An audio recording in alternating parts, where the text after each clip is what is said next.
So good evening all of you. I hope you all are doing good. Good evening.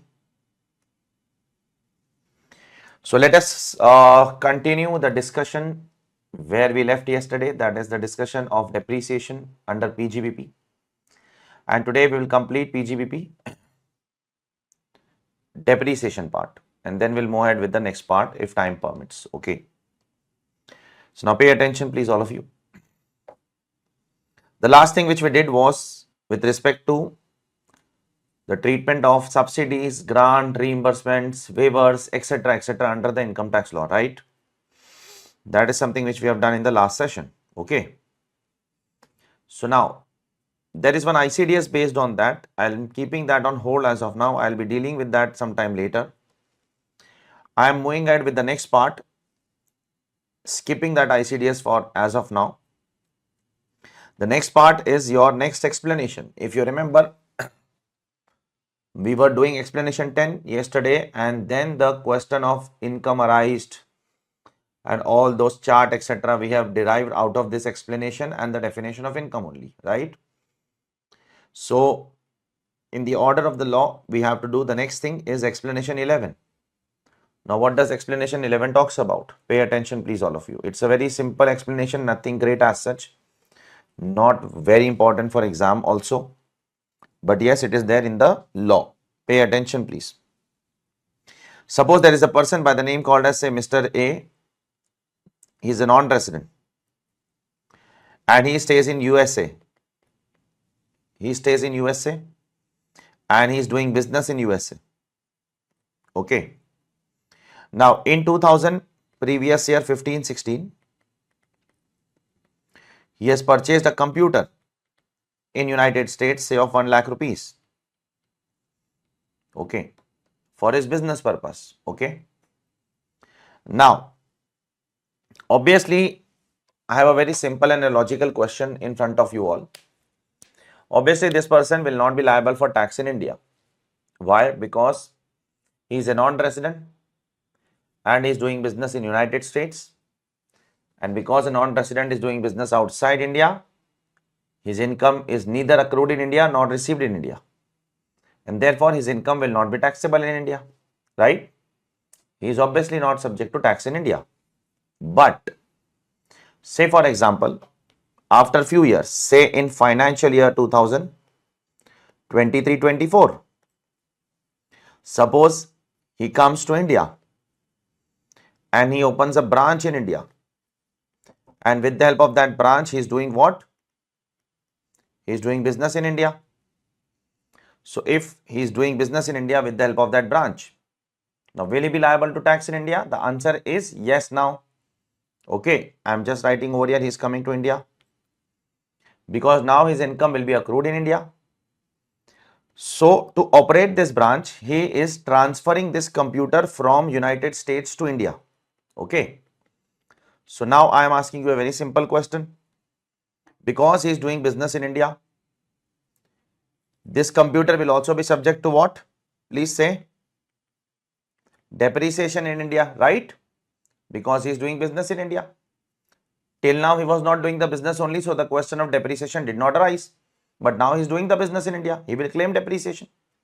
So now the question in front of us is, what will be the what? Actual cost of such asset. Okay. So shall we see explanation 11? That will give us the answer to this question. Read. Asset brought into India by a non-resident or foreign company for use in his business or profession. Actual cost will be what? Actual cost as reduced by the amount of depreciation calculated at the rates in force as if the asset was used in India since the date of what? Acquisition. So we have to assume what?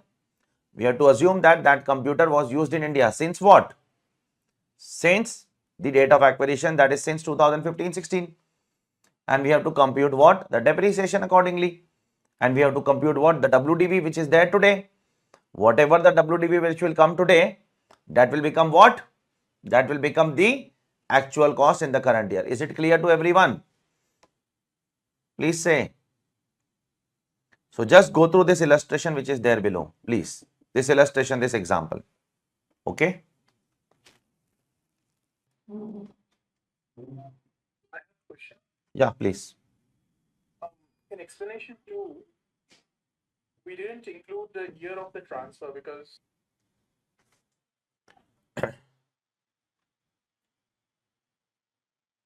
um, just to follow up on that question, couldn't we argue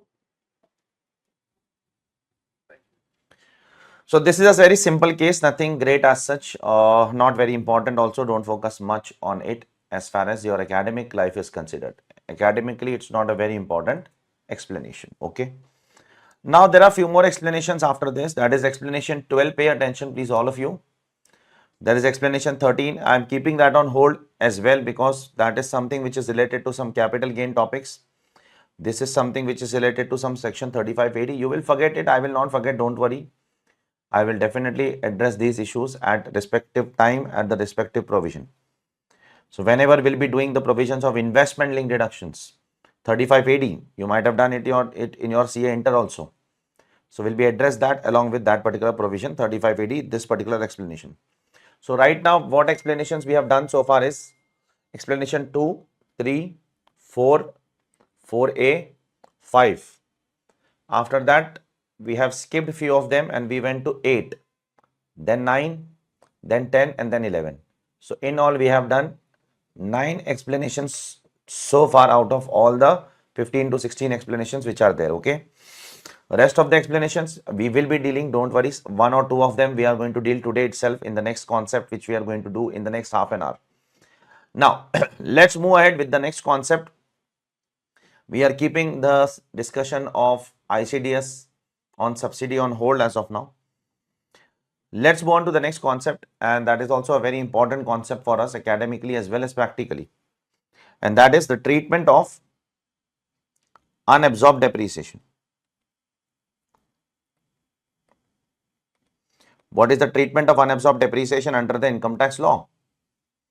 So the treatment of unabsorbed depreciation is given in section 32 subsection 2. Pay attention, please, all of you. Pay absolute attention. Now, how unabsorbed depreciation is different from a normal business loss?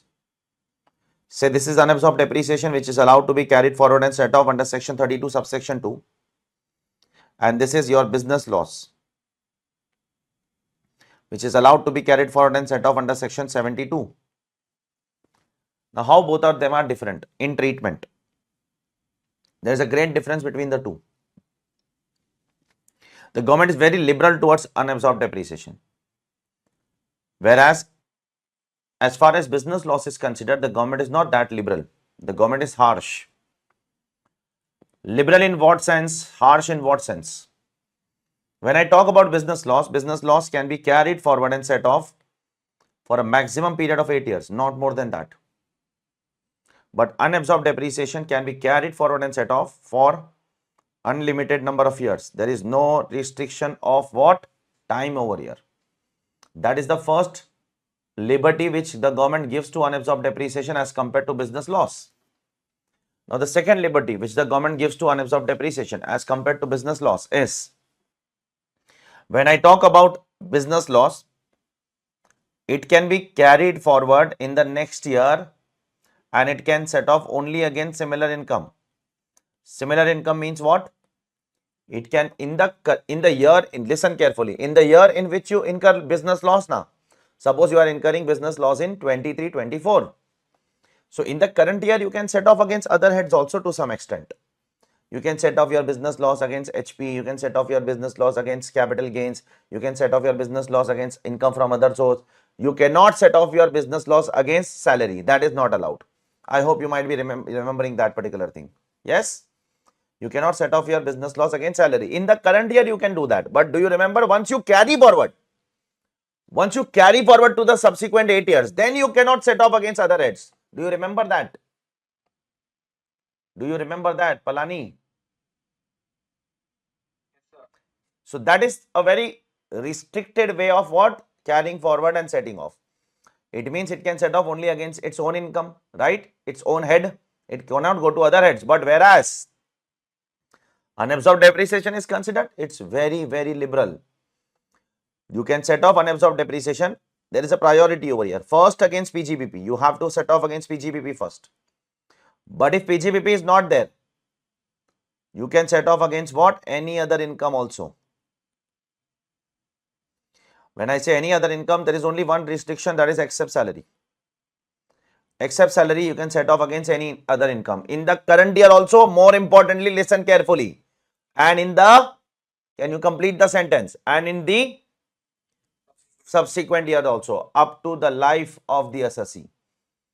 So this is a great benefit given by the government under section 32 subsection 2 for what? For unabsorbed depreciation. Now why such benefit is given, that is a different case altogether. We'll come to that in a while. But before that, I would like to ask you all one question. Please try to answer that question if possible. Suppose there is an assessee whose PGBP income in the current year is 10 crore rupees. Okay. Now he has three things in front of him. One, he has unabsorbed depreciation brought forward, say of 6 crore. He has brought forward business loss of 6 crore. And third and the last thing is, he has current year depreciation of 6 crore. Now you guys have to tell me what should be the priority of set off over here. What should be set off first? What should be set off second? What should be set off third? What is the priority in which you have to claim the things? Please tell me. First, what? The very first thing you will always set off is current year depreciation. The reason is very simple. It is mandatory to claim depreciation. Yes or no? It is absolutely mandatory to claim depreciation. You don't have any other second thought. Right? It is mandatory as per the income tax law. To be precise, it is mandatory as per explanation 5 to 32(1). There is a specific explanation on it, right? Second, what is the second thing that we are going to set off? We will set off business loss now. Why? Because it will otherwise expire after 8 years, right? And then the third thing will be what? Will be your unabsorbed depreciation. Is it clear? This is the order in which we are going to set off the things. If these three things are given in the exam, you should know exactly what has to be done first, then second, and then third. Obviously, that priority I have written in your book also. You can see over here if you want, and then we will try to understand once that why the government has given such special benefit to unabsorbed depreciation as compared to business loss. Okay. You can see over here on page number 2.9 that this is the treatment of unabsorbed depreciation. You can set off against what? Against PGBP or against any head except salary. Carry forward also, set off against PGBP or against any head except salary. Okay. And there is what? No time limit. And then more importantly, the priority of set off is this. First this, first this, first this. There is something written in the bracket. That is just an interlinking of some provisions that we are going to do in the subsequent lectures. Okay. So I am not speaking much about that today. We will come to know about these brackets, why I have done so once we do these two provisions. 3619 and 3514, whenever we'll be doing, we'll come to know exactly why the government has done so. Okay. So that is what this provision is all about. It's an important one while solving the total income question in the exam when you are supposed to compute the total income of the assessee. All these things, small things might help you to complete the question. Okay. Now coming to the discussion of this particular section. Why the government is giving special benefit to UAD as compared to business loss? What do you feel? What can be the possible reason behind giving special benefit to UAD as compared to business loss? Please tell me. To buy more assets, sir. Yes, Palani has said so that we can buy more assets. What will happen because of that? You will increase the capacity of business. That will eventually increase what? Maybe the employment or maybe the production if you are into a production, or maybe if you are into trading activity, then you are increasing your what? Your employment, etc. Definitely that is the only reason why the government is encouraging you to buy assets. And the government is telling you, don't worry, if you buy assets and if there is a loss because of assets, if there is a loss because of what? Assets, don't worry, we will give a special treatment to that loss as compared to loss which comes because of what? Because of general expenses. Because unabsorbed depreciation comes because of what? Because of depreciation, right? Because of capital expenditure. Whereas business loss comes because of what? It comes mainly because of the revenue expenditures, right? Your purchase cost, maybe your other operational expenses like salary, etc., like rental expenses. Yes or no? It comes because of that now. Therefore, the government has to give special benefit to that person who takes some kind of risk. Always remember that. Just try to let's go ahead one step ahead and further evaluate this issue. Let me ask you one very simple question. Why a person is hesitant to enter into a business? Why? Why? Why 10, 9 out of 10 person who qualified under any profession goes for a job, goes for a job. Upfront expenses. There are a lot of upfront expenses in the form of capital expenditure, right? So there is always a risk that what if I am not able to recover that capital expense, right? So there is always a risk. There is no risk in revenue expense. For example, if you feel that your business is not working, can you remove your employees from next month? Can you vacate your premise and stop paying rents?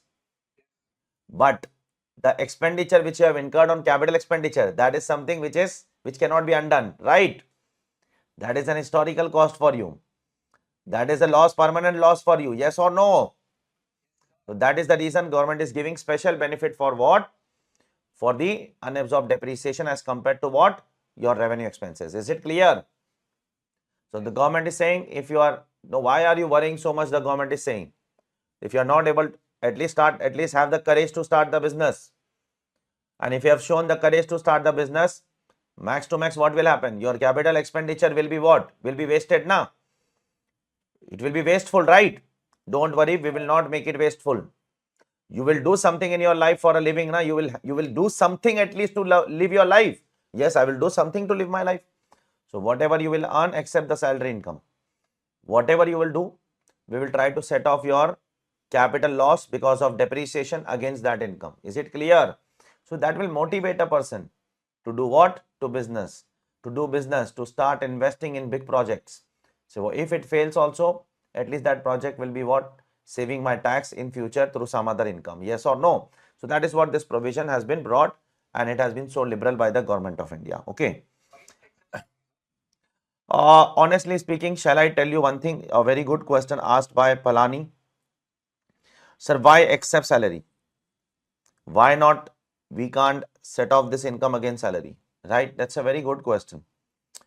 Now, Palani, if you ask me, the answer to this question is pay attention on the board. Generally, I do not get into that because that is controversial. But because you have asked me, it is my duty to address it. Honestly speaking, in section 32, subsection 2, it is nowhere mentioned. It is nowhere mentioned.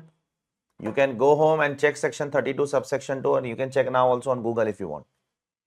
It is nowhere mentioned that unabsorbed depreciation cannot be set off against salary. It is nowhere mentioned. But it is your institute which says that unabsorbed depreciation cannot be set off against what? Say salary. Maybe the logic and the reason why ICI says so, I cannot go into their mind. I cannot understand why they are saying so, but I can make some logical assumption why they are saying so. I am not sure about it. Why they are saying so? Maybe that is because it is very clearly written in the law that business loss cannot be set off against salary. That you are sure or not? That is very clearly written in law in section 72. Very clearly. So with that logic, institute is making an assumption that UAD also come because of business. Yes. So therefore, UAD also should not be set off against what?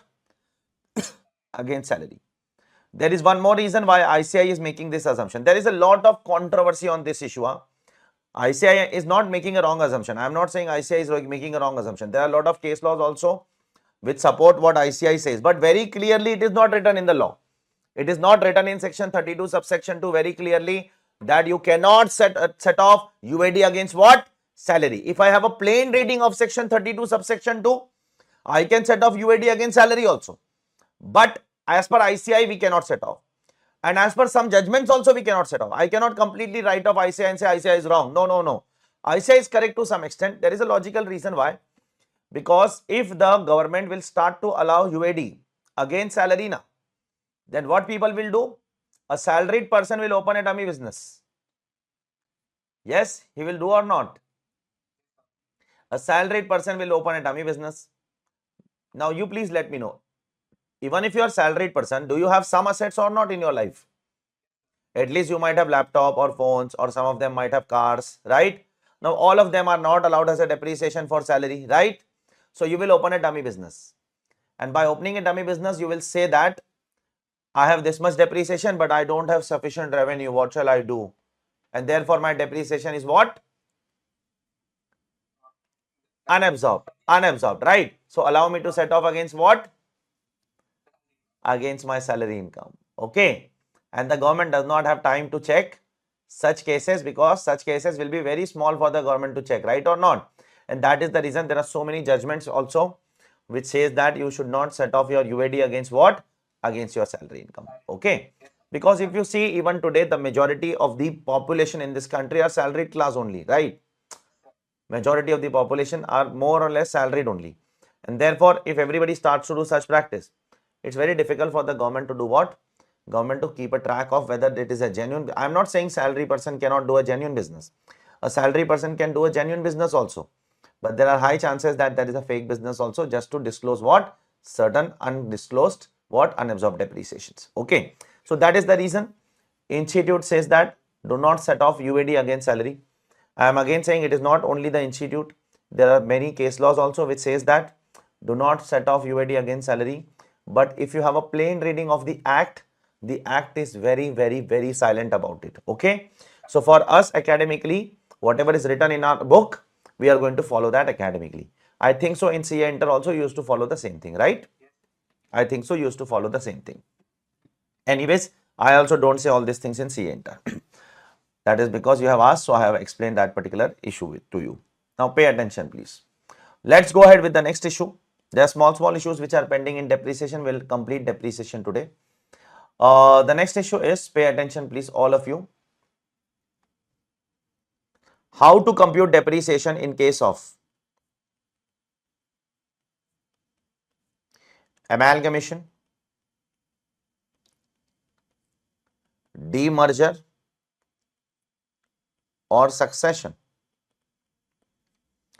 How to compute depreciation in these cases? Let's try to understand that. Okay.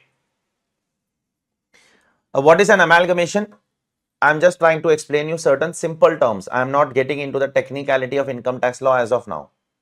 As per income tax law, all these terms are specifically defined.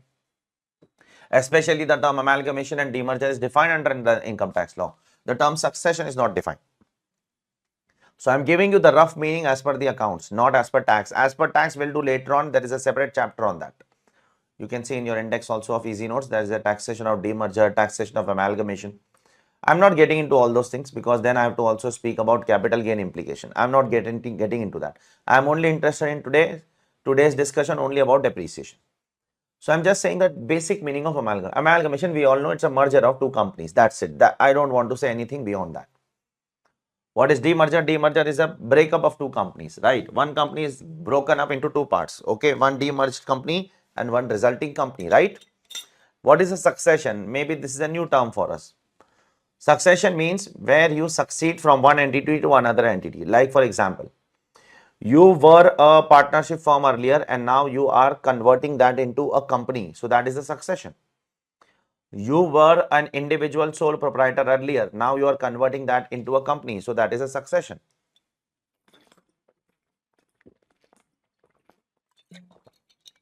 So how to compute depreciation in these cases? Let's take an example. Suppose there is a company by the name called as A Limited. This is financial year 2023-24, which is applicable for our exams. And this company has some furniture.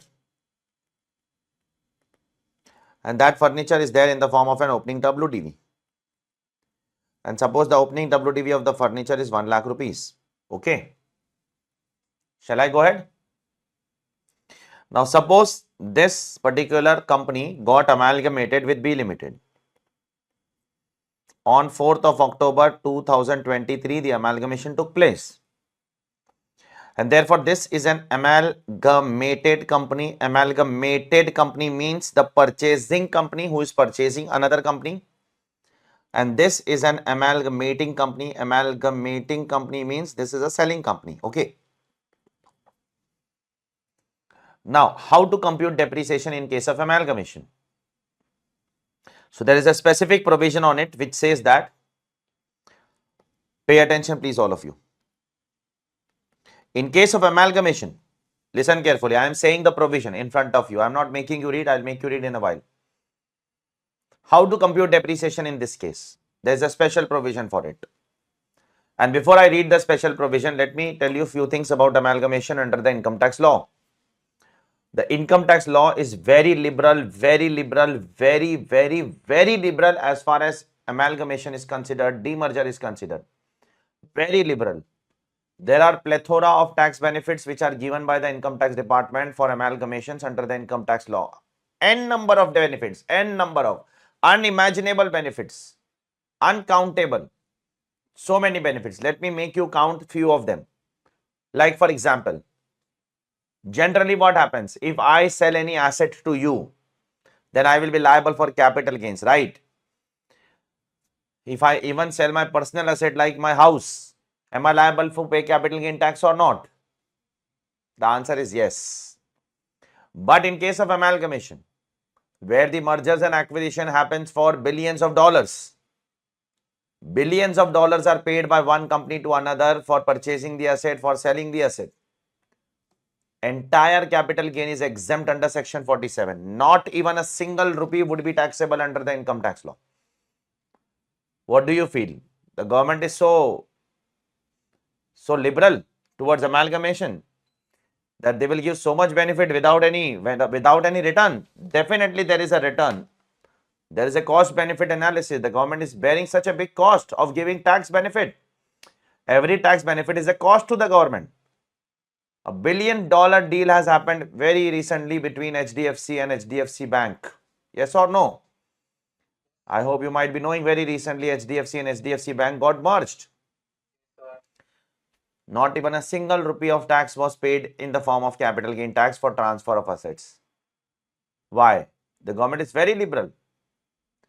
Where a middle class person like you and me, if we sell our smallest of the house also, the government come to us to take capital gain tax. Obviously, there are ways to save that legally by investing, reinvesting. There are ways, but that is taxable. But in case of amalgamation, it is not taxed only. It is completely exempt. They are not liable to pay any kind of tax on amalgamation. Capital gain tax I am talking about. Similarly, what happens? In case of amalgamation, I am just making you count some of the great benefits that the government give for amalgamating associates.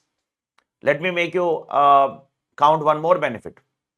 What happens generally in case of losses, if there are losses and unabsorbed depreciation, there is a general principle of law which says that if I am incurring my loss, then that will be allowed to be set off by me only. My father cannot set off, or my partnership firm cannot set off, or my company cannot set off in which I am a director or a shareholder. No. There is a clear change of what? There is a clear change of what? Assessee, right? As per the income tax law. So the person who has incurred the loss, that person will only be what? Claiming the benefit of carry forward and set off. But that is not the case for amalgamation. In case of amalgamation, if A Limited has losses, A Limited has UAD, then the entire UAD and entire loss can be carried forward by B Limited. The government is not stopping here. See the benefit in benefit. There is a benefit in benefit also. The government is saying that we will allow the loss to be carried forward by B Limited. This is a benefit. In that, there is one more benefit that we will allow to carry forward for another 8 years. That is, B Limited can carry forward the losses of A Limited for what? For another 8 years. It might happen that A Limited has incurred losses 6 years back, right? So it is about to expire in the next 2 years, right? But in the meanwhile, A Limited got amalgamated with B Limited. These are very great kind of tax plannings, which happens at a very big scale. Therefore, The point I'm trying to say is when you will read this provision, when you will learn this provision with me for the next 15-20 minutes, you will find out some great benefits here also. Don't be shocked. That's what I'm saying. Okay. You should not be felt shocked. That is the reason I'm telling you in advance only. The government is very liberal towards amalgamation, demerger, etc. The reason is very simple. If amalgamation is not promoted, then what will happen? What will be the impact of that? Please tell me. Global players. That is a valid point. Apart from that, A lot of progress takes place through restructuring, okay, either mix or extra synergies, positive synergies, and growth. And lot of progress can take place because of positive synergies, etc. But there are a lot of amalgamations which happens because the company is not in a position, the selling company is not in a position to stand, right? that's also the part synergy. Right? The selling company is about to close. So there is some other company which is coming and acquiring, right? Yes, sir. So if we do not encourage this, if we discourage this, what will happen? There will be job losses, right? Yes or no? Yes, sir. If there is somebody to acquire that company, at least those people will get some temporary place to survive in the new company, right? The government cannot do this yet. It is a shame on the government even if one company gets closed and say 10 to 15,000 people are jobless. It's a shame on the government. It's the duty of the government to restructure the companies. Yes or no?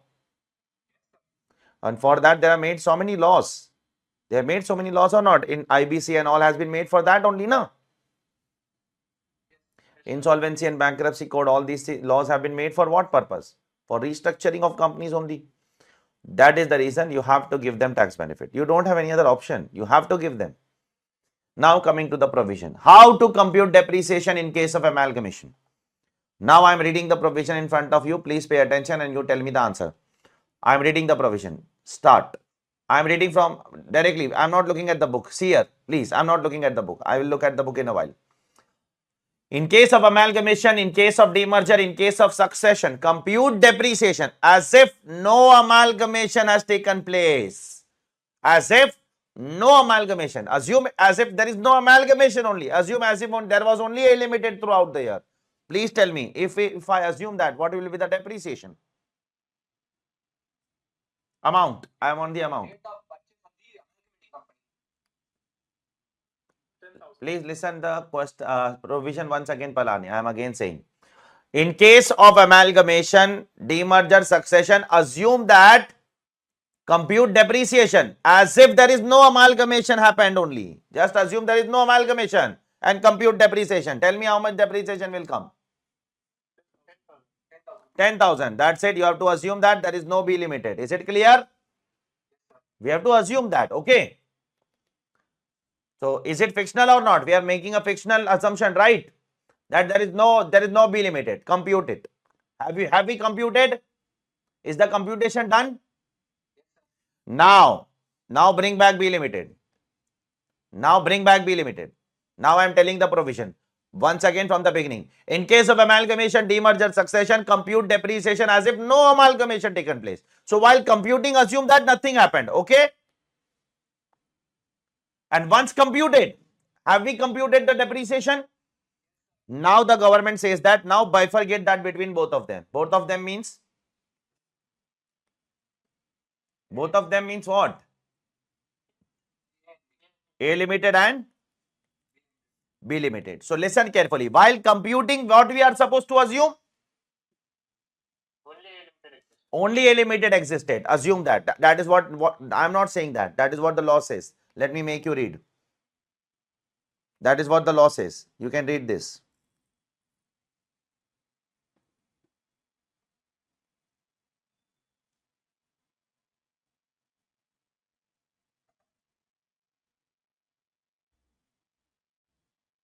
Okay?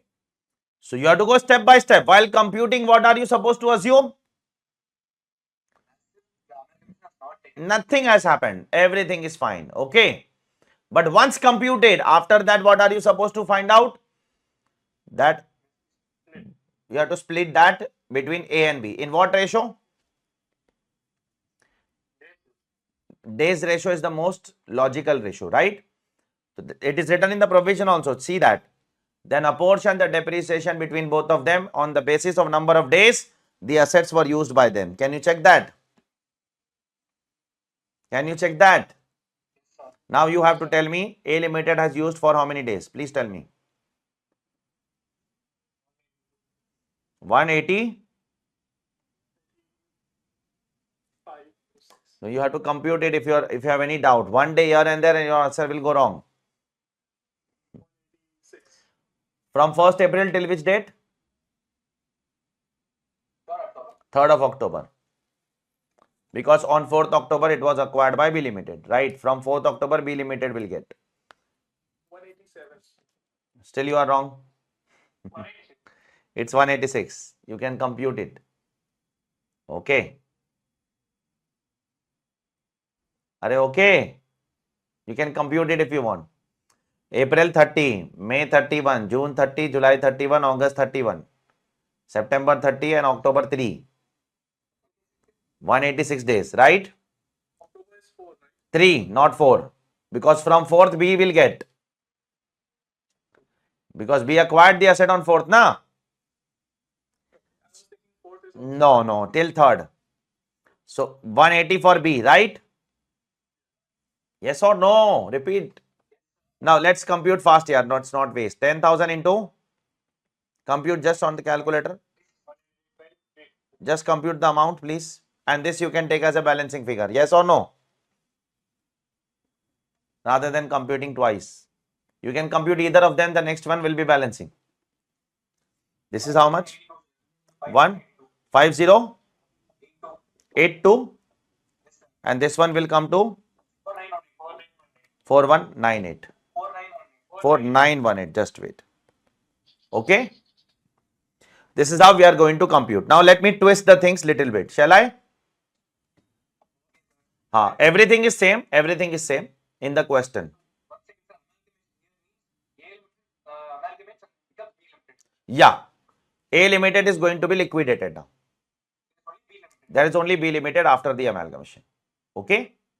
That's the reason I have written amalgamating company means what? Selling company. You might have heard this word. An amalgamated company means what? Buying company, purchasing company, right? Now I'm trying to twist this to some extent. Pay attention on the board, please. Suppose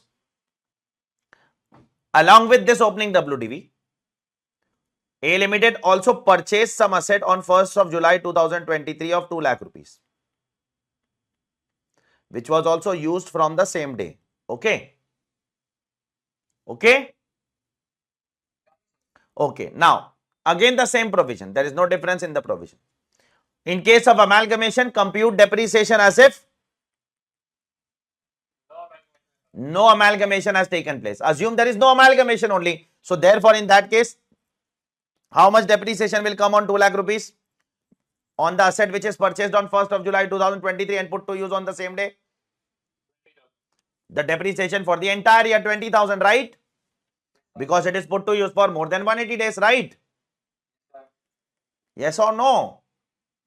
Now, the same thing. Once we have computed, now what are we supposed to do? Then split between A and B, right? Now the number of days will change, na? Now the A Limited is not using from 1st April. A Limited is using from which day? 1st July. So now from 1st July to 3rd October, how many days it comes to? Check. 31 days of July, 31 days of August, it becomes 62. 30 days of September, it becomes 92. And 3 days of October, it becomes 95, right?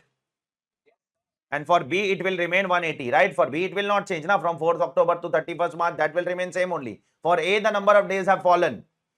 And therefore, now your total denominator will be only 275, not 366. Are you clear? So, this will be 20,000 into 95 divided by 275. Is it clear? How much it comes to? Please tell me, and this will be the balancing figure. 6909. And this will be balancing figure 13,091. Is it clear?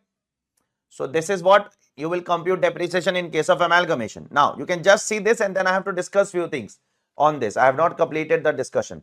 This is the same illustration which I have written on the board also.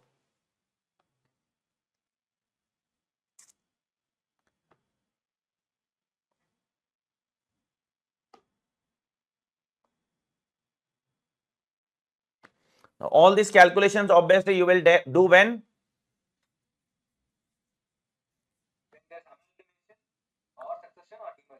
No. The timing, I am asking timing, date. End of the year. Obviously after the year ends, right? In the assessment year. Because depreciation is not computed in that year. Na? For that you have to wait for the year to complete, right? So when assessed in the month of April, say May, June, July, whatever it is. Okay, before filing the ITR. You have to file ITR for both of them, A limited and B limited. Even though A limited is liquidating, but still in the year of liquidation, you have to file ITR. Now, I would like to draw your attention to one very important thing over here. Can I say in this provision, through this provision, the government is allowing depreciation in the year of sale also to A limited? What is the general norm under the income tax law? Do we get depreciation in the year of sale? No. We don't get depreciation in the year of sale. But here, are we getting depreciation in the year of sale also?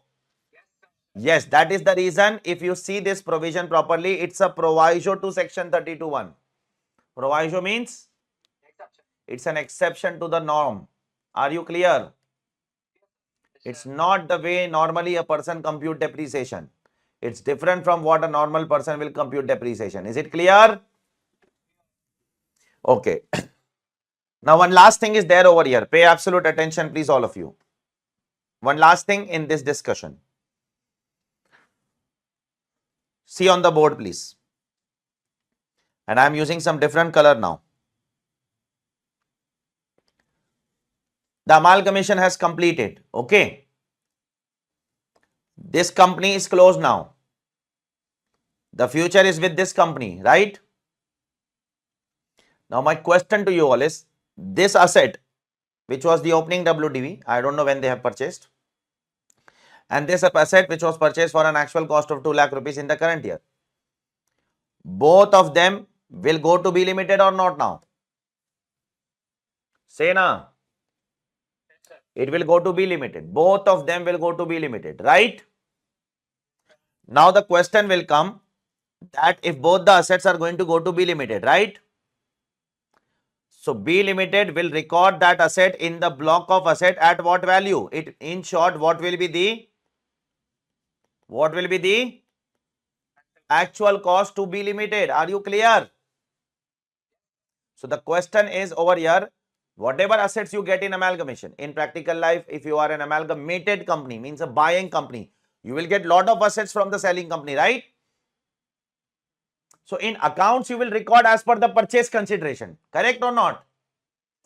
Whatever is the purchase consideration, you will pass an entry, journal entry, then you will leave one line, whatever accounting you have done in your life. If the difference is coming on the debit side, you will record it as a goodwill. If it is coming on the credit side, you will record it as a capital reserve on transaction, right? That is something which you do in your books of accounts. But in tax, what am I supposed to do? There is already a block of plant and machinery furniture in my company or not? Say na please. There is already a block of all the assets. Now, there would have been a block of building. There would have been a block of plant, machinery, furniture in my company. And there are new family members who are entering to my room, to my house. At what value I should allow them? Are you clear? We need to answer that question. So the law says that you have to enter them. The opening WDV will enter at the same value of 1 lakh rupees. Okay? How much?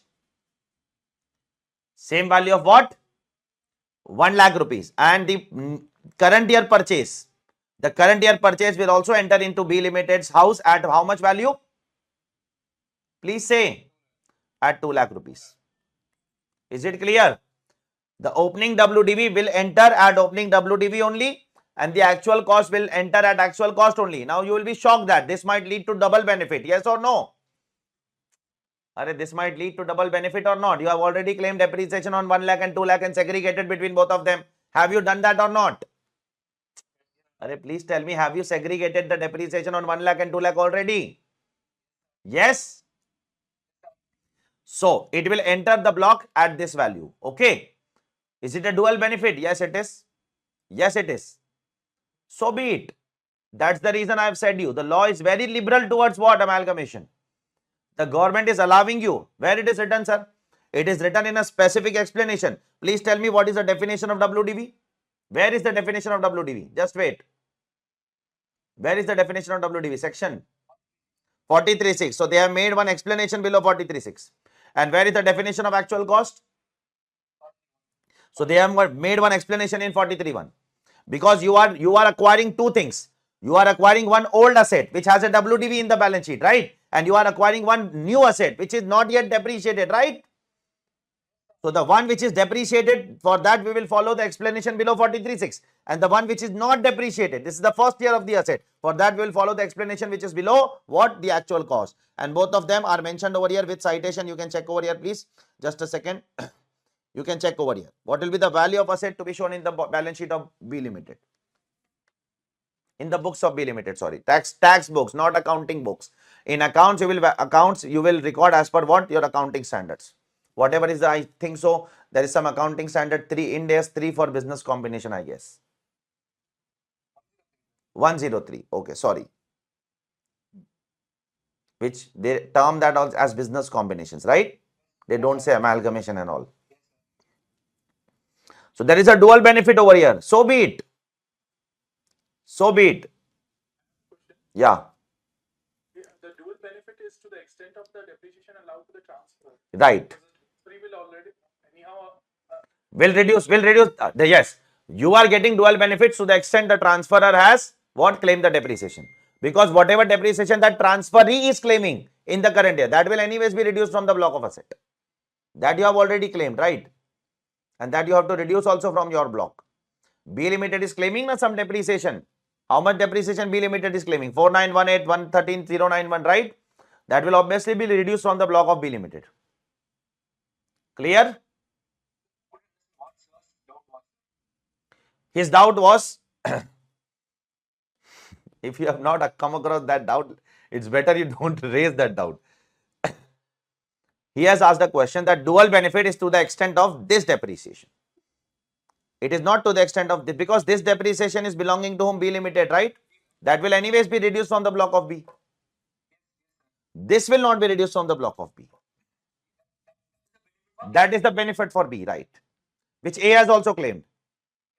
A has also claimed, B will also take that benefit because he will not reduce that much block. So he will indirectly claim in future years, right?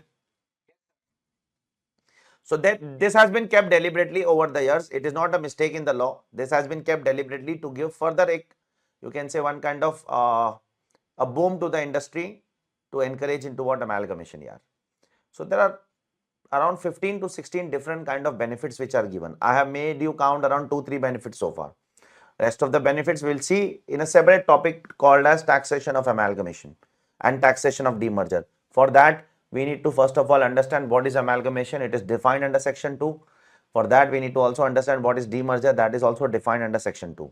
So that's a very, very big concept. You might be knowing that in practical life, if you want to do a job, you can enter a particular department in a tax firm whereby that entire department will only do one thing, and that is what?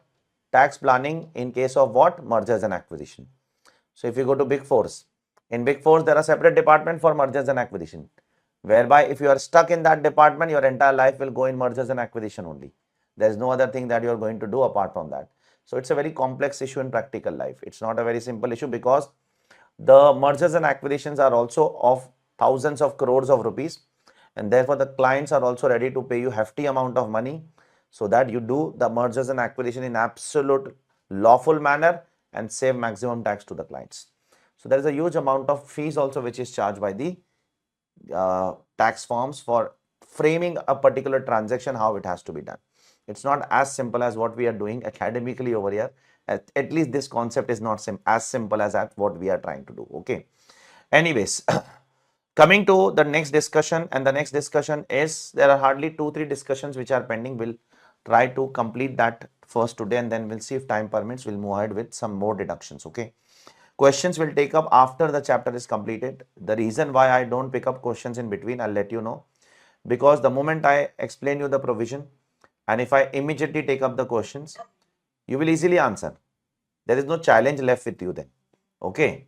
Right now, suppose if I teach you additional depreciation And if I go and ask you whether forklift trucks is eligible for additional depreciation or not, you will answer me within 2 minutes, right or not? There is no challenge as of now.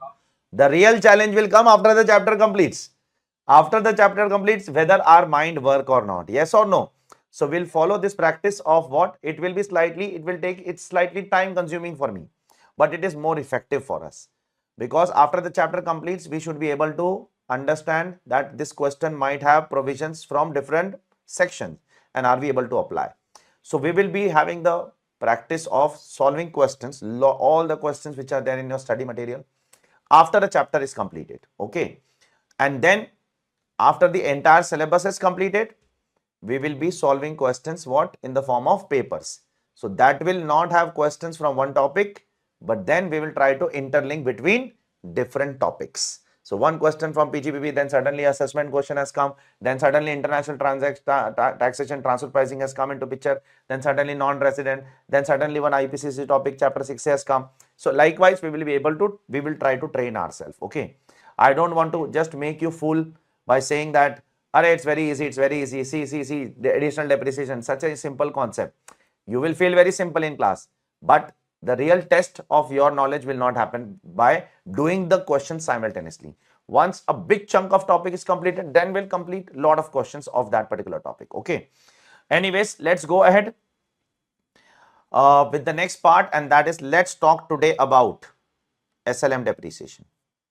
SLM depreciation is allowed to someone?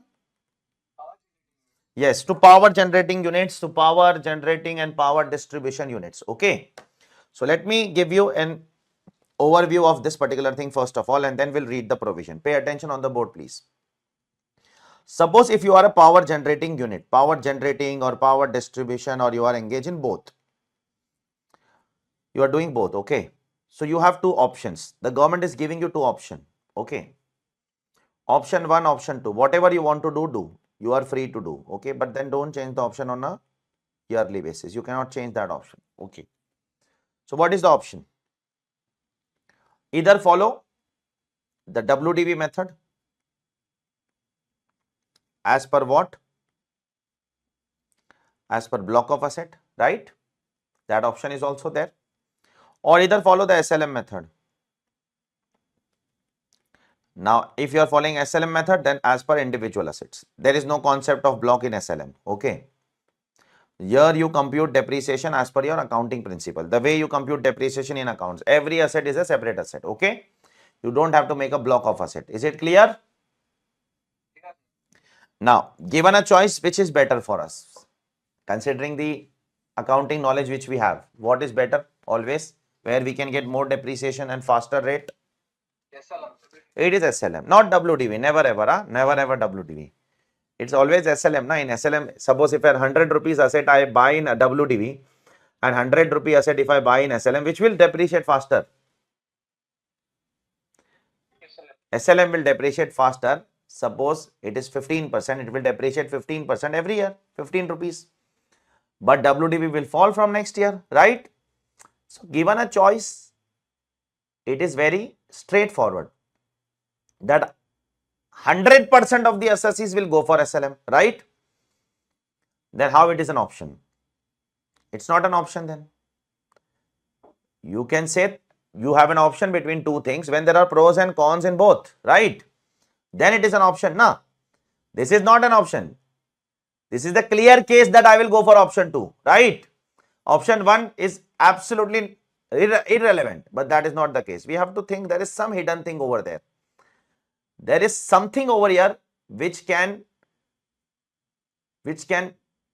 tempt us to go for what? WDV, which will tell us that go for WDVR, don't go for SLM. SLM is waste. Now, what is that thing? For that purpose, I have a question to you all.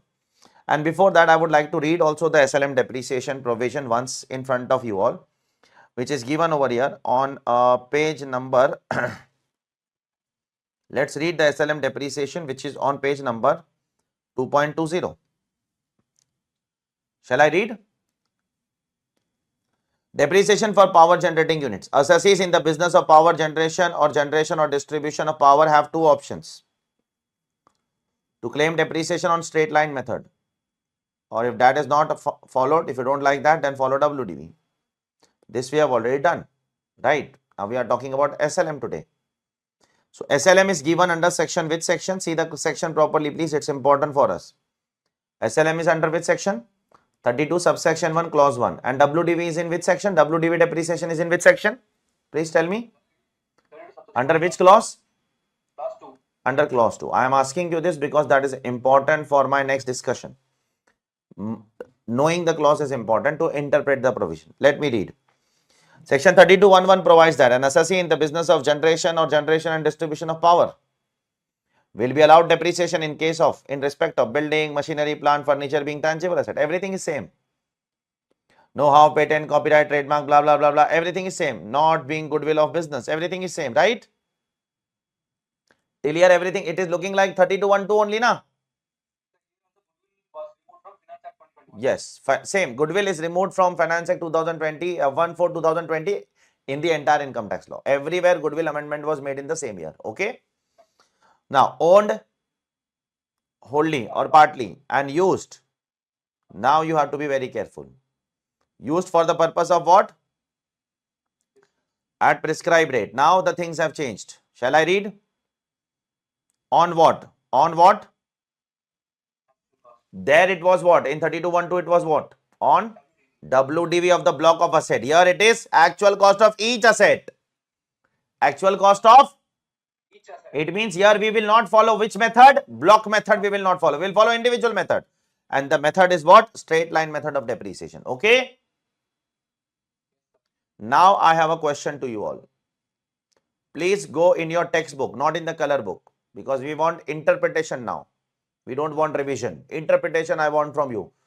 Go in the textbook, and if you don't have the book, I am showing you, to the discussion of additional depreciation. Please, all of you. This is your discussion of additional depreciation. Okay? Okay. And now I have a question to you all is, if I go for WDV method, okay? Okay?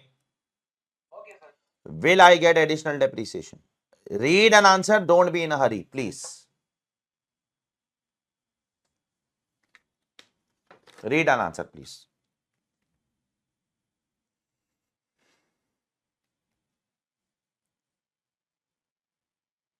Not allowed. Sorry, WDV allowed. Think and answer. Think and answer. Don't be in a hurry. WDV allowed. In case of WDV, it will be allowed? Yes, sir. Yes, Okay, we'll come to the conclusion in while. What about in case of SLM? not allowed. This is for everyone, even who are listening for Google Drive, asking you all also. Think that you are sitting live in front of me, then only you will learn. If one-sided, if I speak, you will not understand. Whether it will be allowed in case of SLM or not? No, sir. Not allowed? Here it is allowed? The answer is absolutely correct. The reason is very simple, because it is written that a further sum of 20% of actual cost of such plant or machinery shall be allowed as deduction under which section?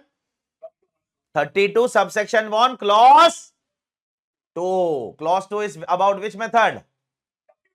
It is not saying 32 subsection 1 clause 1. Are you clear? Therefore, this is the disadvantage of going for what? Please say. SLM method. So it is your financial decision which one you want to take. Okay. Say for example, if your business has, if you feel that in your business you are going to buy a lot of new machineries. Which machineries? Then don't go for SLM. Go for WDV and claim additional depreciation also. Okay. That will help you to save more tax. But if your business, most of the business your runs on second-hand machine only, okay, then it is go for SLM, because anyways you are not going to get additional depreciation. Are you clear? So this is what this provision is all about. You don't have to write all these things. I have mentioned this separately in the book. You can check over here if you want to see this. I have mentioned this. Okay, page number 2.11.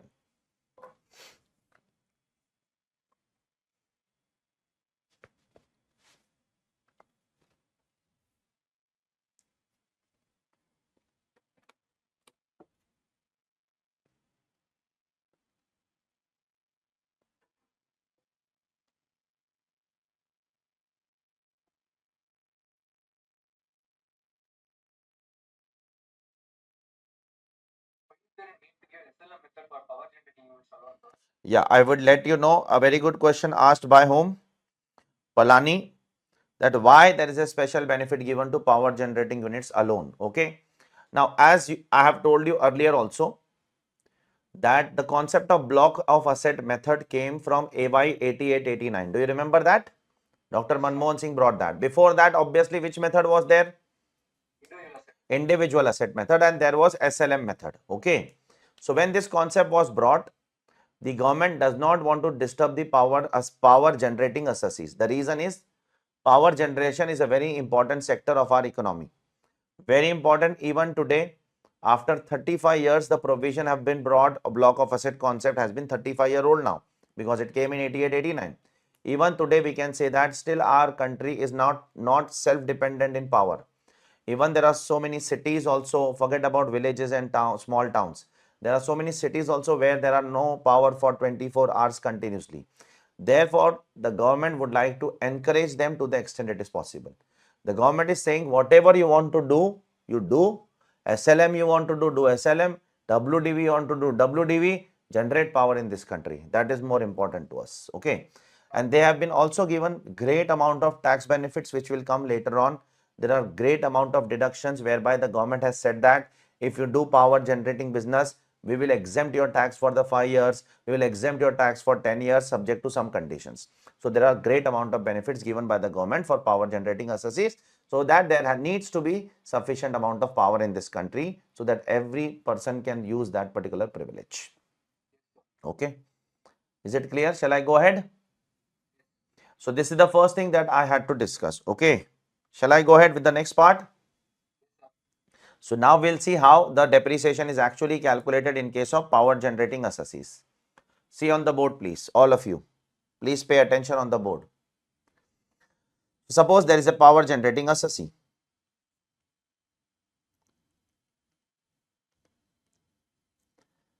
And they are opting for SLM. Okay. And suppose they have bought some furniture whose original cost is say rupees 100, or I would write rupees 100 lakhs. Okay. Pay attention, please. So there is a power generating assessee who is following SLM method, whose original cost is what? 100 lakhs. Furniture is depreciated at 10%. The rate of depreciations are same only, whether you are following WDV or whether you are following SLM, there is no difference. Okay. The rate is same. So every year the assessee will get what? How much depreciation? Depreciation per year will be rupees 10 lakhs, right? That will be the constant amount every year because in SLM it has to be same, right?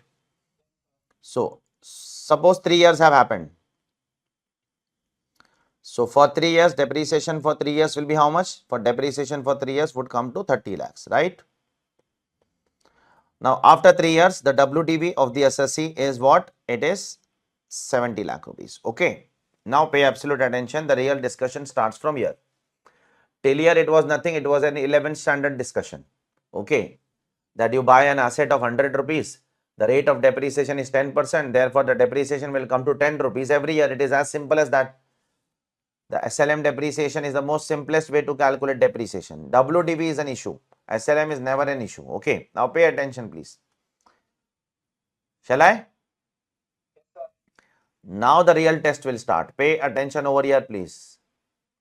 Suppose now after 3 years, I am selling this asset. I am selling this asset. Then what will be the tax treatment on sale of this asset? That is what I want to teach you. Otherwise, there is nothing great in this provision. So after 3 years, I am selling this asset. Okay. Say I am selling this asset, case 1. Case 1, I am selling this asset, say for 50 rupees. That is 50 lakhs. Then what will be the treatment? Or if I am selling this asset, say for selling price of 80 lakhs, then what will be the treatment? And say if I am selling this asset, case 3, for how much? Say 120 lakhs. Then what will be the treatment? So I need to understand the treatment in these three cases. Vignesh, are you there? Pay absolute attention, please. What will happen? We'll see one by one. Okay. Till here, everything is simple here. There's nothing great till here. You buy an asset of 100 lakhs, 10% is the rate of depreciation, depreciate 10 lakhs every year. That's it. You will get the deduction under what? This is the deduction that you are going to get under which section? Under section 32, subsection 1, clause 1, right? Till here, nothing is there. It's a 11th standard discussion. But what will be the tax treatment on sale? That is what is relevant for me as of now in this provision. Pay attention, please, all of you. So the government says that if you sell this asset on which you have claimed SLM depreciation for less than WDV, so you are selling for what? Lesser than WDV also. Then the difference between what? Difference between the selling price and the WDV. Difference is how much? The difference between the selling price and the WDV. Okay. That will be allowed as a deduction to you. Don't worry. Okay. And we will term this deduction as what? As a terminal depreciation under section 32, subsection 1, clause 3. Listen carefully, please. So if you are selling your power generating asset at a price lower than WDV, in my case it is 20 lakhs lower, then the difference between the two will be allowed as a benefit to you as a terminal depreciation. What do I mean by the term terminal? What do I mean by the term terminal? Please say. Something which is ending, right? Something which is final in nature, right? So this is the terminal. When we use the word terminal, what do we use? When do we use the word terminal? We use terminal in reference of trains, etc., right? This is the terminal where the train what? Comes and stops, right? So this is the year in which your depreciation is going to be stopped. No. Your life of asset is ended 9. Yes or no? This is the last year of the asset with you now. So this is the last time we are giving you depreciation. It's a terminal depreciation. Terminal means last depreciation on this asset, right? So this is the benefit which is given by the government. Okay, shall I go ahead? So can I say this terminal depreciation is also an exception to the rule that you will be allowed depreciation also in the year of sale? So there are how many exceptions in totality? Can you see this exception ka list over here? That's it. Apart from these two and no other asset, you will be allowed depreciation in the year of sale. Is it clear? One is amalgamation, one is terminal depreciation. These are the two cases where you are going to get depreciation in the year of sale also. There is no third case. There is no third case. There are only two cases. Is it clear to everyone?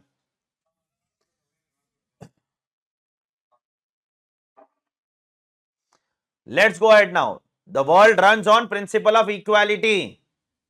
Yes or no? Everybody has to work according to principle of equality.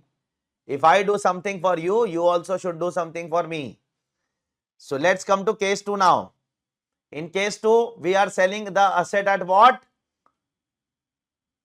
More than WDV? How much more?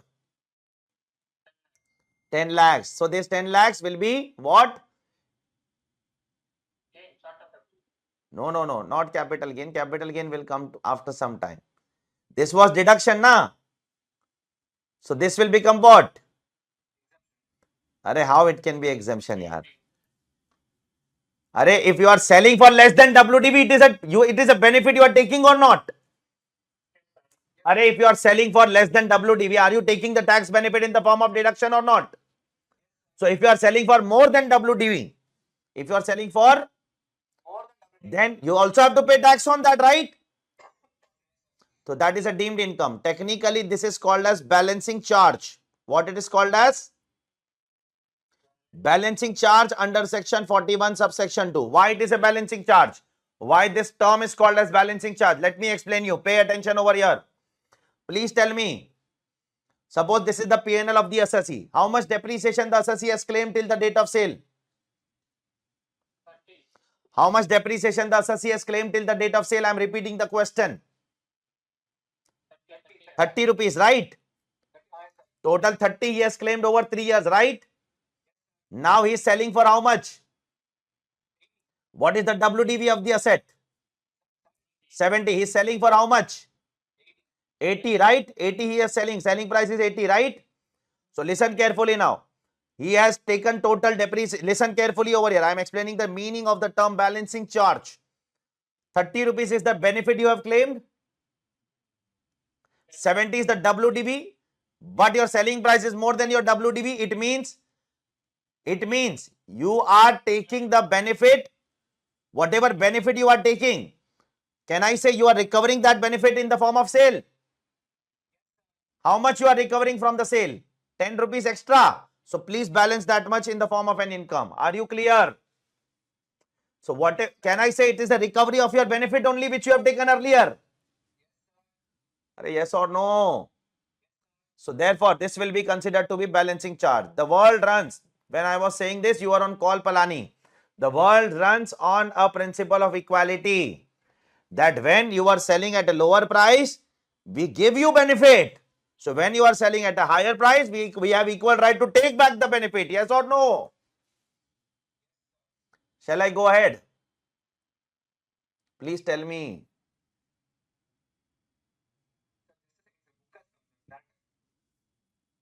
Okay, the book has come. Okay, just take that. So understand with logically each and everything. When you are selling the things at lower price, you are taking the benefit. So when you are selling the things at higher price, you have to reverse that benefit. Yes or no? Balancing charge is nothing but reversal of whatever benefit you have taken earlier. Okay? How much benefit we have taken? 30 rupees. Out of which how much extra we have recovered? 10 lakhs. Reverse that. So now please tell me, all of you, if you have understood this logic, how much should, here obviously there will be a balancing charge. Okay, there cannot be terminal depreciation here because you are selling more than WDV, right? How much will be the balancing charge here? Balancing charge is nothing but recovery of what benefit you have taken earlier. How much? Only 30 rupees. Why? No doubt your difference between WDV and your selling price is 50 rupees. Do you agree? The difference is 50. But how much benefit you have taken under in PGBP earlier? It cannot. Balancing charge cannot be more than the benefit which you have taken earlier. Are you clear? Is it clear to everyone? So I am again repeating the provision. See over here, please. Please tell me, please see here. All of you, please. Don't see the provision. If I sell for less than WDV, then benefit, terminal depreciation, right? If I sell more than WDV but less than cost, then the difference is deemed income balancing charge. If I sell more than WDV and more than cost also, like 120, 130, 150, then depreciation claimed earlier is balancing charge. Is it clear to everyone? Now, this is something that I am coming to. That is the second part of the discussion. Okay, Vignesh, just wait. Now, pay attention, please, all of you. Are we transferring a capital asset? Are we transferring a capital asset? So should there be an implication of capital gains as well? Are we transferring an asset or not? So should there be an implication of capital gains also in these cases? Now see, the real thing will come over here. Pay attention over here. I am starting from case 3. What is the formula of capital gains? Please tell me. A simple formula. Sale minus cost of acquisition, right? Yes or no? I am not getting into indexations and all. If it is long term, you can take indexations also, right? You can do that. But assuming it's not long term, we are selling before 36 months. Let's assume that. Okay. Now pay attention on the board, please, all of you. What is the selling price in this case? Case 3? 120. Right? Pay attention. Huh? What is the cost in case 3? Cost. Cost is same, na? Whether it is case 1 or 2 or 3. What is the cost at which we have bought the asset? 70. Cost is not 70. Don't forget this. What is the cost? 100. Therefore, 20 rupees will be called as what? capital gains. So how the entire 50 rupees is getting charged, can you understand? 30 rupees is getting charged in PGBP. Are you clear? In the form of deemed income under section 41(2), and 20 rupees is getting charged in what? Say na please. Capital gains, in the form of capital gains. Obviously the tax rates would be different under PGBP and the tax rates would be different under capital gains. Are you clear? The tax rates would be different under both the head. Otherwise, both of them are taxable only, but the rates would be different. In capital gains, the rates are different. In PGBP, the tax rates are different. Okay. So the question which you asked now, Vignesh, what will happen with the remaining balance? Yes. The remaining balance, is it clear? Will be covered under capital gains. Is it clear? But the question, real question starts here. See over here. See over here, all of you, please. The same treatment shall I not do over here also or here also? Because I am selling in all the three cases now. Are in case 1 also I am selling or not a capital asset? Are I am asking you a simple question, yaar. If in case 3 I am selling a capital asset and computing capital gains, in case 1 or 2 also I should compute or not? So let's compute in case 1 now. What is selling price? Are in case 1, what is selling price, yaar? How much it is? 50 lakhs, right? What is the cost? 100. Therefore, it will come to how much? 100 lakhs. 50 minus 100 will come to 50 lakhs capital loss. Yes or no? Please tell me, yaar. It will come 50 lakhs as capital loss or not? Please try to pay attention for the next 5 minutes. Is it a capital loss or not? Yes, it is a capital loss. Now listen carefully. Please see here. Prashant, please see here.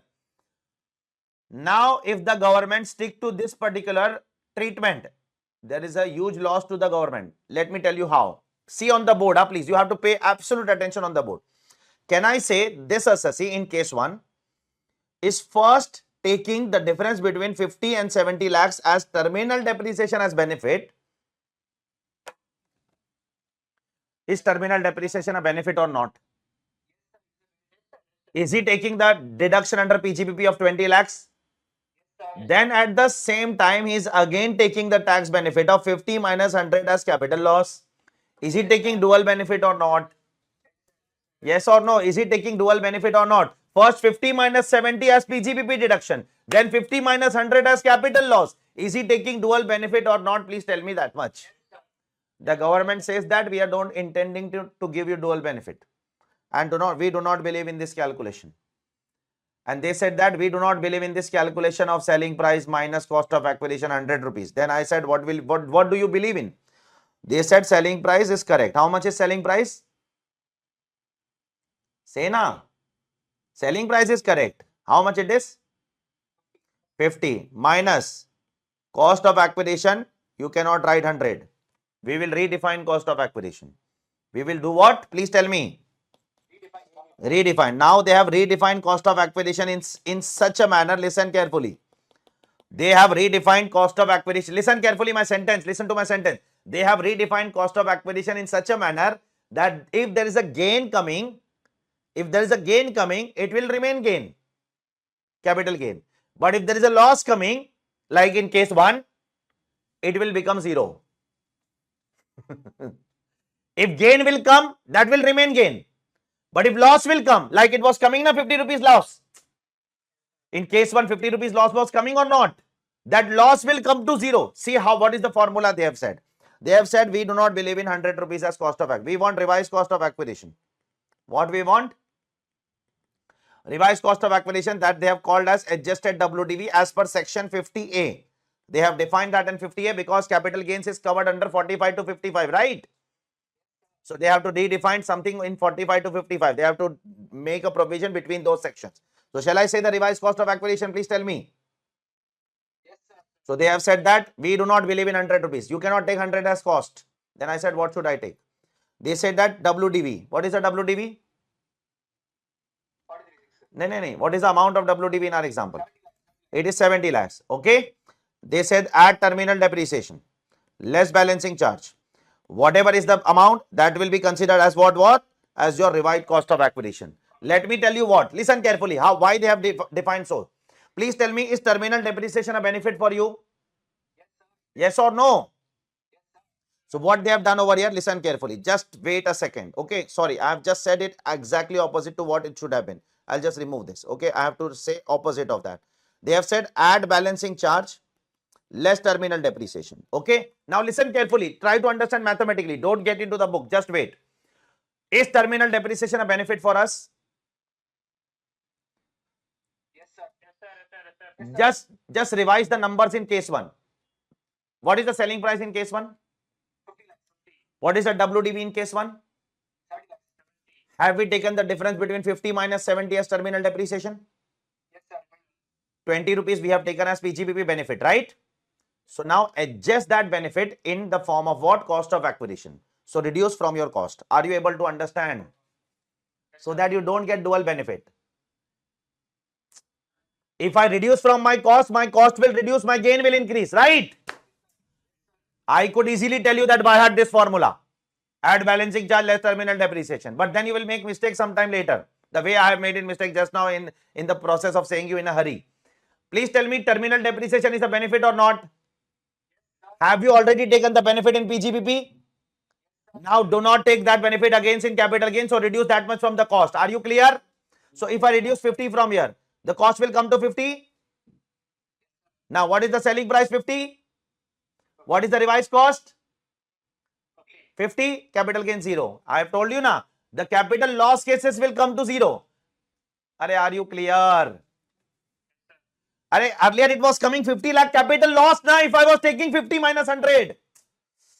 So they have brought that loss to how much? To 0 rupees or not? So that you do not take dual benefit. Please give me the answer to the second case. Don't be in a hurry. In second case, what is your selling price? 80 lakhs, right? 80 lakhs is your selling price. Okay. What is WDV? Second case, WDV is same only na for all the 3 cases. In second case, what is there? Balancing charge or terminal depreciation? Balancing charge is there, right? So add 10 rupees. Terminal depreciation is not there. Therefore, my revised cost will come to how much? 80. Therefore, this will come to 80 rupees, right? And therefore, the capital gains will come to 0. Because again in second case, it would have been capital loss. How it would have been capital loss? Because normally the selling price in second case is 80 and cost of acquisition is 100. It would have come to loss of 20 lakhs or not? Please tell me. So wherever the loss is coming, they will make that loss to 0 rupees. Are you clear? In third case, what is coming? Loss or gain? Gain, na? See, apply this formula, gain will remain gain only. Check. 70 rupees is the WDV. Add balancing charge 30 rupees in third case. Terminal depreciation 0. What is the revised cost? 100 rupees? Yes or no? See, revised cost 100. Gain will remain gain. Such a magic. And loss will become negative. Loss will become 0. So that you should not take what? Dual benefits of the same amount. Are you clear? I'll just change the numbers so that we can just recap the things once again. Okay, shall I? Suppose I bought an asset of the cost of say 7 lakh. I'll change the numbers. Okay. I bought an asset for the cost of acquisition of 7 lakh. The rate of depreciation is 10%. 3 years have gone. So after 3 years, how much depreciation will be reduced? Please tell me. 2,10,000, right? Correct or not? Correct, sir. So my WDV will come to how much? 4,90,000. Till here everything is fine. Now, my first case. Suppose if I sell this asset for 3 lakh rupees, then what will happen? Suppose if I sell this asset, let me just write down all the 3 cases. If I sell this asset for 6 lakh rupees, then what will happen? Okay. And if I sell this asset in case 3 for say 9 lakh rupees, then what will happen? Will you be able to answer me? First PGBP effect and then capital gains. Okay. First PGBP effect. What will happen in this case? Tell me fast. How much terminal depreciation? 1,90,000. Selling price minus WDV. Is it clear, Palani? What will happen in second case? How much balancing charge? This minus this will be balancing charge, right? 1,10,000. Is it clear?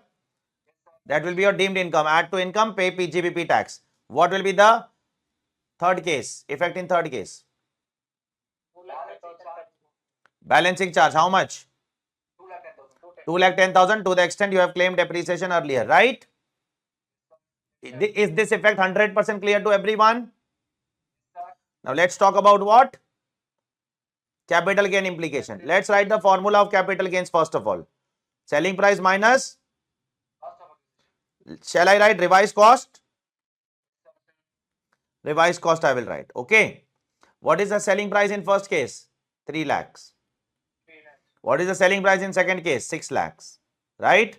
What is the selling price in third case? 9 lakh. Okay. Now I cannot write over here what? 7 lakh, 7 lakh, 7 lakh. Okay. I cannot write 7 lakh. Okay. I have to write revised cost of acquisition. Correct? So how to arrive at revised cost of acquisition? Please tell me. What is the formula? WDV add terminal depreciation or add balancing charge? Please see that. Even I get confused sometime. It is add balancing charge. Okay. It is not add terminal depreciation. Add balancing charge. And less what? That's what we have done over here also, Vignesh. See. Okay.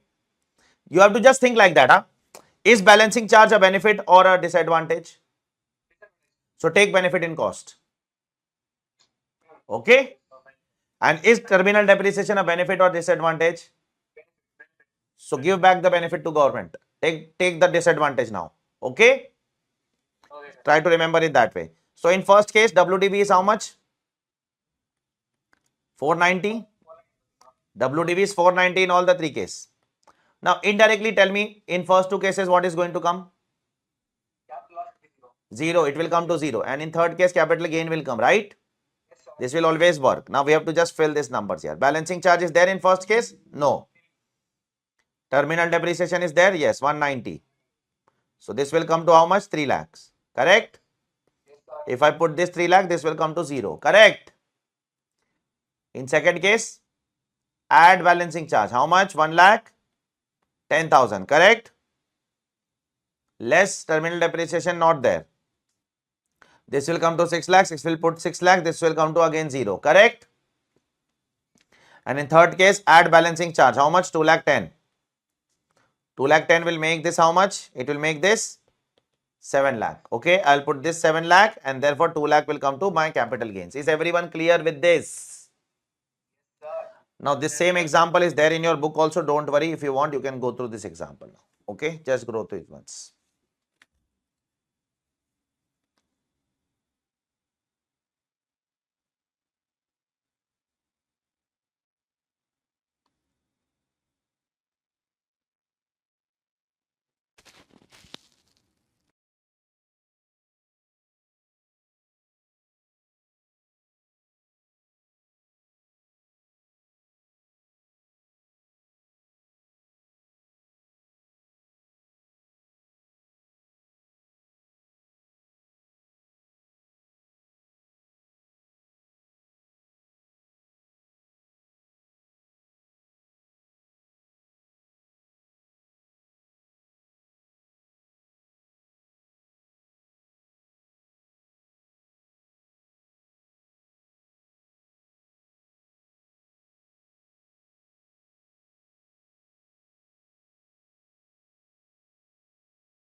Yes, please. Just a small question. In examination, for the first two cases, would there be marks allocated for capital gains also? Yes. Yes, in the question asked by Prashant in the examination for the first two cases, would they be allocating marks? Yes, that is also a calculation done by assessee, whereby you have to compute the adjusted WDV as per this. You have to do it, even though they have never ever asked this provision ever in the exam. This SLM depreciation is not at all important for exam. For exam, what is important is WDV.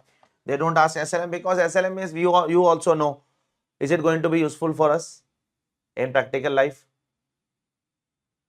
For that, we have to go and do the tax audit of what? And there are hardly few power generating companies in this country, yaar. Hardly, yes or no? Power generating is not done by every small company. So that is the reason academically they don't ask such provisions. It's not important for exam. Yeah. For generating or also for distributing? It's for both. It's for generating or generating and distributing both. So the same thing that is included in 32(1)(2)A.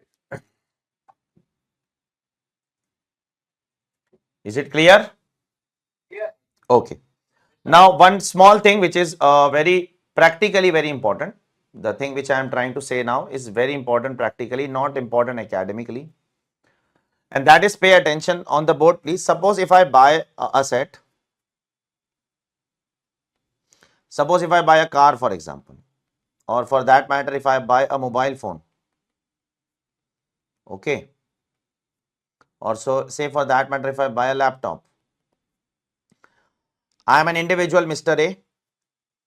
Say I bought a mobile phone, okay. The cost of the mobile phone is say 1 lakh rupees. Now we know that mobile phone is depreciated at 15%, right? Now suppose if I use this for partly business and partly what? Personal. Then how will I compute depreciation? Will I get full depreciation? Or will I not get any depreciation because there is a personal element? Or will I get proportionate depreciation? These are the three possibilities which are there, right? What do you think? What will happen? This is very common thing. That's the reason I said it's very practical, because there are so many clients of yours who are individual clients, right? Who might be using common assets now. I have one car, for example. Now that one car is used for business also and for my family also. How will I claim depreciation? I have two laptops. For example, if one is dedicated for classes, one is dedicated for personal use, then it is a different case. But suppose if I only one laptop, or if I only one mobile phone, or if I only have one car, then there is always a question which can be raised by the department, that you cannot say that I am exclusively using this mobile phone for my business purpose. So what shall be done? What do you do in your office? Please tell me. What do you guys do in your office? What do you guys do in your office in such cases? Palani, have you come across such case? Full depreciation.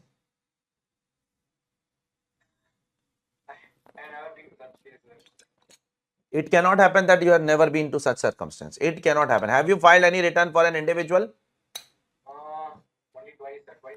Okay. Vignesh, have you filed return for an individual engaged in business? Full depreciation. Full depreciation we take na in practical life, right or not? We don't think much. अरे we have an attitude, what you know, अरे देख लेंगे, जब officer will come देख लेंगे, we will see when officer will ask, right or not? We have that attitude, but we cannot learn direct tax with that attitude. That might be your practical attitude. In practical life, in practice, you might do that. Even I do the same thing. I have this phone only. I have this phone. I solve your queries through this phone, and I also use for my personal purpose. Still, I claim depreciation on this phone. Okay. I claim depreciation. So, I to claim depreciation on this watch also. Forget about phone. I claim depreciation on this watch also. If someday the department will ask me how the hell you can claim depreciation on watches now, I would say it's important for me while taking the lecture. This watch gives me notification which call to attend, which not to attend. That is the reason it is important for my profession. I can defend myself. But the question is not that. The question is to what extent it is business and to what extent it is personal. Okay, so for that purpose, the government has made one section, section 38, subsection 2. There is a section for that which says what? Let me see. Let me read the provision for you all, that what exactly the provision has to say, where the asset is partially business and partially personal. Okay. Let's see what the government has to say in such cases. Shall we? Shall we? Yeah, just a second.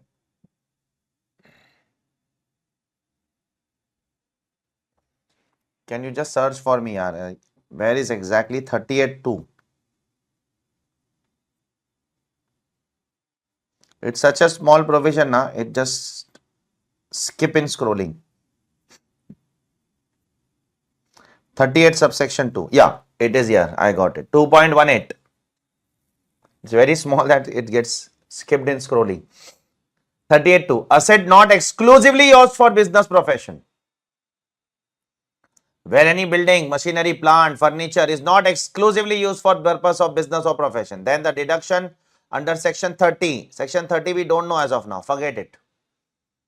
Or the deduction under section 31, 31 also we don't know as of now, forget it, we'll do tomorrow.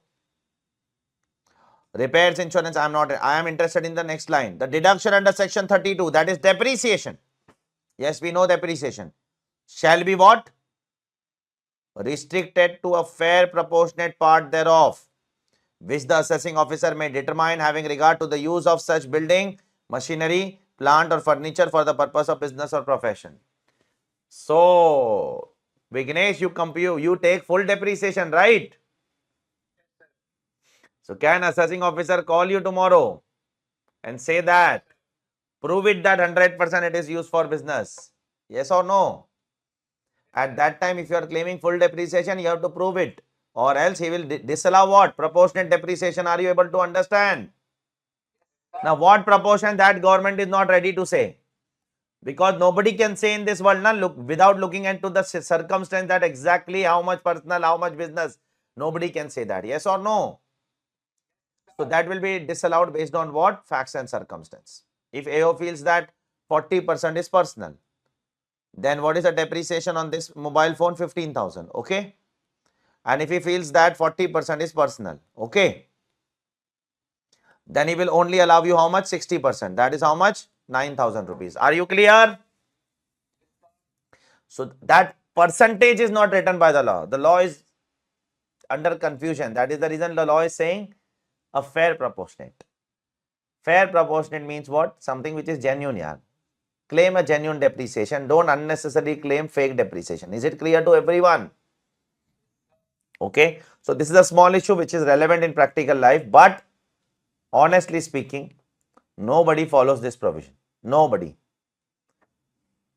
All the assessees who are partially using the asset for personal and business, they claim full depreciation only, as said by the Vignesh. Even I claim full depreciation. We will see, we say that we'll see when the assessing officer will raise the question, and generally they don't raise in small cases. Now, suppose if I buy a Range Rover, okay, and then in case of Range Rover, if I say it's a 1 crore car, and if I say that I am using it 100% for business purpose and I don't have any other car especially, that time the officer is not going to stop. He is going to definitely raise a question, because the stake of the department will rise in that case. Okay. But in case of laptop of 1 lakh or 50,000 mobile phones, what difference will it make to the department here? It's a matter of 2-3,000 rupees here and there. Yes or no? Ultimately, the tax benefit will be that much only, na? If it's a 50,000 asset, 15% depreciation of 50,000 will come to 7,500. 40-50% disallowance will amount to how much? 3,500. Who will do all those things for that? Yeah, nobody is going to do all those things. Okay. So if it is a big asset, then definitely they can raise a question. Okay. Not in case of small asset. So you have to be very intelligent enough. When you buy a big asset, you have to be registering in the name of company, and you have to claim depreciation accordingly. Don't buy in your personal name. Okay.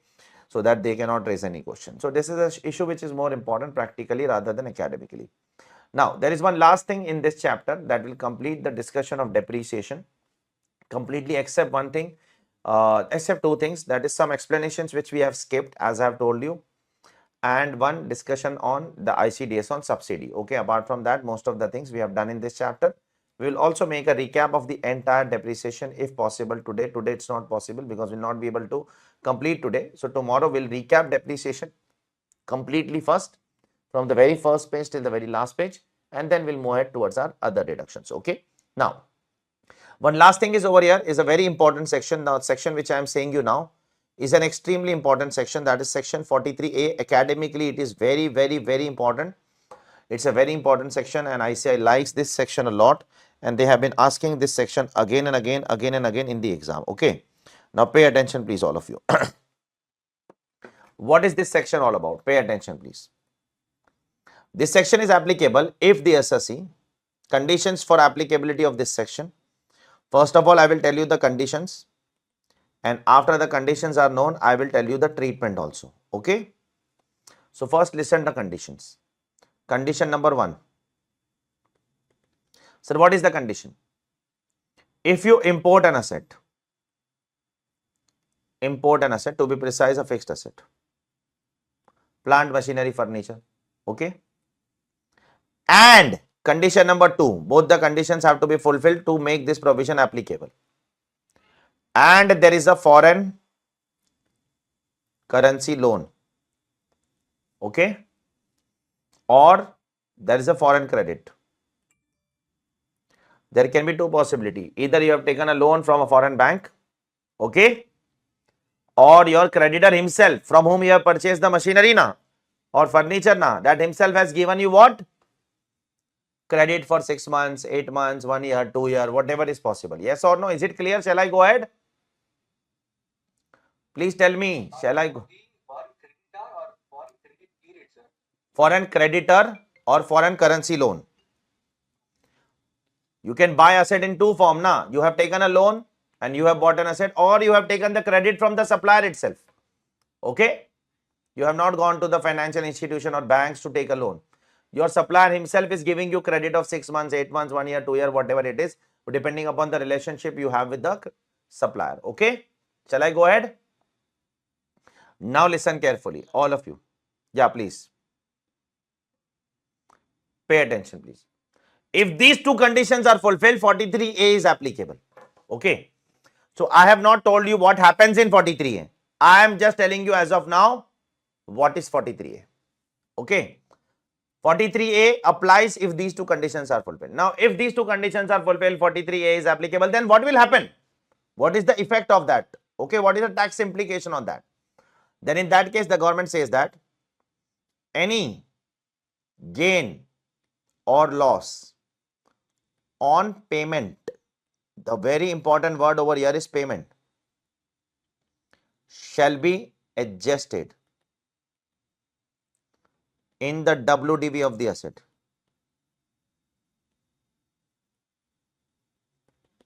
What kind of gain or loss I am talking about? I am talking about a forex gain or loss. If I take a foreign currency loan, will there be a gain or loss or not on payment? Please tell me. So whatever gain or loss is there, suppose when I bought the machinery at that time, the rate of dollar was 80 rupees. But when I make the payment at that time, the rate is 90 rupees. Is there a loss or not? No. For me of 10 rupees. So that loss is what? Is it an extra cost to me? So add to the WDV and claim depreciation. Did you understand? That extra cost is an extra money which is going from your pocket na. Add to the cost, claim depreciation. The point I am trying to say, income tax says that in such case, you will not take the gain or loss to P&L account. Are you able to understand? Generally what happens? The gain or loss goes to what? The P&L account na, as per your accounting standards, right? But here it is not going to go to P&L account. It is going to go to the block of asset. So if you have bought this, I'll give you the complete example. Just wait. I'll make you write the example also. The second thing which I would like to tell over here is, suppose if I bought the asset for 80 rupees. When I bought the asset, the dollar rate was 80 rupees. But when I made the payment, the dollar came to 70 rupees. So is there a gain or not on payment? Is there a gain or not on payment? Yes. So that gain has to be reduced from the WDV of the block of asset. Okay. If loss has to be added back, the gain has to be reduced. Now it's very simple.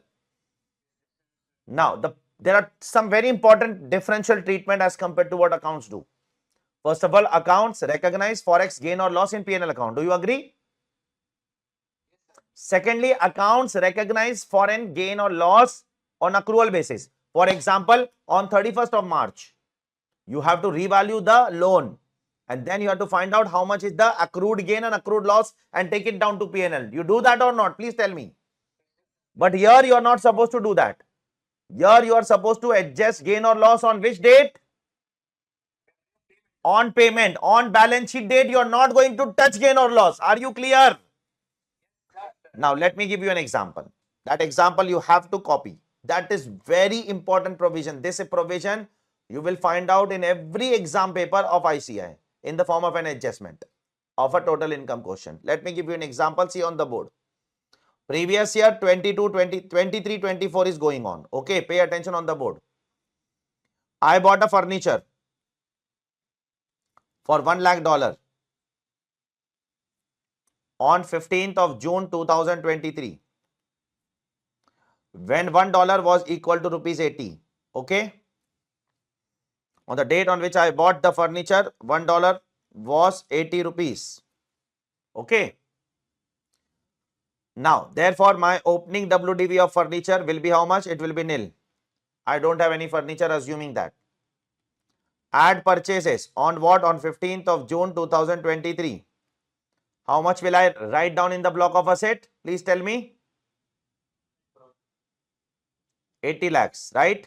Not 8 crore. It will be 80 lakhs, right? It will be 80 lakhs now. How it can be 8 crore, Vignesh? 80 lakhs. Correct? Shall I go ahead? Shall I go ahead? Now, I am assuming that no payment made during the year. No payment made during the year. During previous year 23-24. Shall I touch forex gain or loss? No. Shall I do anything for forex gain or loss? No. No, don't do anything. Why? Because there is no payment made during the year. So at the end of the year, you directly do what? Compute depreciation at the rate of 10%. Okay? Because the asset was put to use on 15th of June, right? Take 8 lakh depreciation and therefore your WDV on what? 31st March 2024 will be 72 lakhs. Is it clear? And in your balance sheet, there is an outstanding loan of 1 lakh, $1 lakh. Okay? Assuming that this is on loan. This is completely on loan. Okay? If you directly outrightly pay, then the question of gain or loss will never arise. Are you clear or not? The question of gain or loss will arise only if there is a loan attached to it. Let's move to the second year now. Pay attention on the board, please. Second year. Previous year 2024, 25. Second year. What is the opening WDV of the furniture? It is 72 lakhs. Correct? Now suppose I paid loan $20,000 when $1 was equal to say 90 rupees. So please tell me, there is a gain or loss? Loss. There is a loss. Is there a loss on payment? Yes, sir. Is there a loss on payment? So what shall I do with that treatment? Add to the WDV of the block of asset. Add loss on payment. How much it is? It will be 10 rupees per dollar into $20,000, right? It will be 2 lakh rupees. Therefore, my WDV before depreciation will come to 74 lakhs. Clear? Less depreciation at the rate of 10%. How much it will come to? 7.4 lakhs. Therefore, WDV on which date? 31st March 2025 will come to 66 lakhs 60,000. Clear? Is it clear? Now let's move on to the third year. We'll see all the varieties. 2025, 2026. The opening WDV is 66 lakhs 60,000. Is the calculation correct? If there is a mistake, then next year also there will be mistake. Please just verify that. I again repaid the loan of $20,000. Now $1 is equal to, when I paid, it became 70 rupees. So there is what? There is a gain of what? 2 lakh rupees. So I will reduce that gain. Gain on payment. The catch is, on payment you are supposed to do all these things, not on balance sheet date. On balance sheet date, nothing has to be done, as I have not done anything in case 1, right? So gain on payment 2 lakhs. This will come to how much? 64 lakh 60,000. Clear? Minus depreciation at the rate of 10%. How much it will come to? 6 lakhs 46,000. And therefore, this will be my WDV on 31st March 2026. Okay, whatever is the answer, you can write down. And this is the logic which will apply till the time you don't repay the, please tell me, entire loan. This is going to happen till that time. Is it clear? Now let me make you read the provision first and then we'll go ahead with the writing aspect of that. Section 43A. What is 43A? Just see the left hand side. Don't see the right hand side. Right hand side we have not done so far. Okay, that will do after 43A is completed. Fixed asset purchased from outside India. This section is only applicable if you purchase fixed asset by importing it. You have to import it. Okay. Shall I go ahead? Plus loan in foreign currency or foreign supplier. Then gain or loss shall be adjusted in the WDV of the block of asset on the date of what? Payment, payment and payment. No adjustment shall be made on what? 31st March. That is the balance sheet date. Is it clear to everyone? So please write down this entire example in your notebook. Example on 43. It's a very important provision. Lot of time this adjustment comes in the exam, please. Just copy this right now itself. Please, all of you.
Prashant, you are showing your biceps. It's okay, no issue, no issue. Feeling very hot. Okay. You just write down this, and I have to leave today early because of some reason. So after you write down this, we'll just for today, we have to end the lecture here. Okay. And we'll continue the discussion of 43 AA, which is opposite of this in tomorrow's lecture. Okay.